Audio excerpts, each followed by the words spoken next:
নমস্কার বন্ধুরা, আমি হলাম তোমাদের বন্ধু বকবক কোয়েন।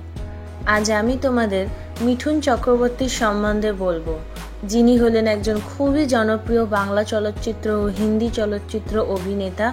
এছাড়াও তিনি সমাজ সংগঠক এবং উদ্যোক্তা, ভারতীয় সংসদ সদস্য ও রাজনৈতিক ব্যক্তিও। শৈশবে তিনি গৌরাঙ্গ চক্রবর্তী নামে ভারতের হায়দ্রাবাদে ছিলেন। তিনি 16 জুন 1950 সালে জন্মগ্রহণ করেন বাংলাদেশের বরিশাল জেলা বাকেরগঞ্জে বাঙালি হিন্দু পরিবারে। ওরিয়েন্টাল সেমিনারিতে শিক্ষাজীবন শুরু করেছিলেন তিনি এবং পরবর্তীতে কলকাতা স্কটিশ চার্চ কলেজে রসায়নে স্নাতক ডিগ্রি লাভ করেন। তার প্রথম দাম্পত্য সঙ্গী হলেন হেলেনা লুক এবং তাদের বিবাহ বিচ্ছেদ হয়ে যায়। তার দ্বিতীয় দাম্পত্য সঙ্গী হলেন শ্রীদেবী এবং তাদেরও বিবাহ বিচ্ছেদ হয়ে যায়। তার বর্তমান দাম্পত্য সঙ্গী হলেন যোগিতা বালি। তাদের 3 সন্তান ও 1 কন্যা রয়েছে।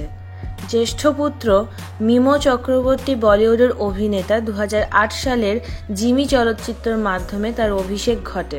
দ্বিতীয় পুত্র রিমো চক্রবর্তী তার পিতার পরিচালনায় ফির কভি চলচ্চিত্রের মাধ্যমে অংশ নেয়। নমাশী চক্রবর্তী ও দিশানি চক্রবর্তী এখনও পড়াশোনায় ব্যস্ত রয়েছে। অনেকগুলো সূত্র দাবি করে যে তিনি দক্ষিণ ভারতের অন্যতম জনপ্রিয় চলচ্চিত্র অভিনেত্রী শ্রীদেবীর সঙ্গে প্রণয়ের সম্পর্ক ছিল।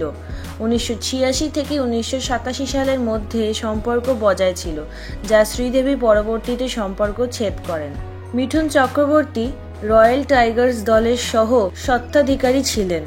পরবর্তীতে দলটি ভারতীয় ক্রিকেট লিগে আর অংশগ্রহণ করেনি ও পরিত্যক্ত ঘোষিত হয়।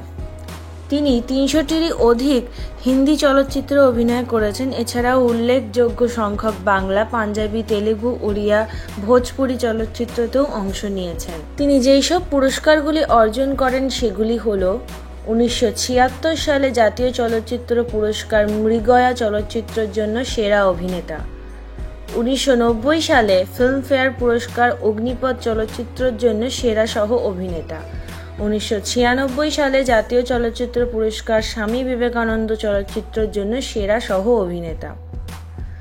মিঠুন চক্রবর্তী অনেক চলচ্চিত্রতে অভিনয় করে আমাদের আনন্দ ও উপহার দিয়েছেন এবং আশা করা যায় যে উনি ভবিষ্যতেও আরও অনেক চলচ্চিত্রতে অভিনয় করে আমাদের অনেক আনন্দ ও উপহার দেবেন।